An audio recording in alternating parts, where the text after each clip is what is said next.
நரசிம்ம அவதாரம் மகாவிஷ்ணுவின் 4வது அவதாரம். அதாவது கொடிய அரக்கன் இரண்யகசிபுவை அழிக்கவும் தன் பக்தனான பிரகலாதனுக்கு அருள் புரியவும் நரசிம்ம அவதாரம் எடுத்தாரு. நரசிம்மர் அப்படின்னா பாதி மனிதனும் பாதி சிங்கமுமாக காட்சியளித்தாரு. இரண்யகசிபு பிரம்மனிடமிருந்து பல வரங்களை பெற்று தான் யாராலும் கொல்ல முடியாதபடி வரம் வாங்கியிருந்தான். இதனாலதான் அவன் ஆணவம் கொண்டு மக்களை ரொம்பவே துன்புறுத்திருக்கான்.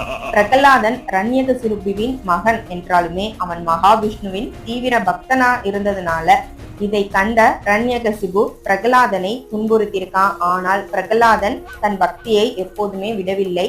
இரண்யகசிபு பிரகலாதனிடம் உன் கடவுள் எங்கே இருக்கிறான் என்று கேட்டதற்கு அதற்கு பிரகலாதன் என் கடவுள் எல்லா இடத்திலுமே இருப்பாரு அப்படின்னு சொல்லியிருக்காரு.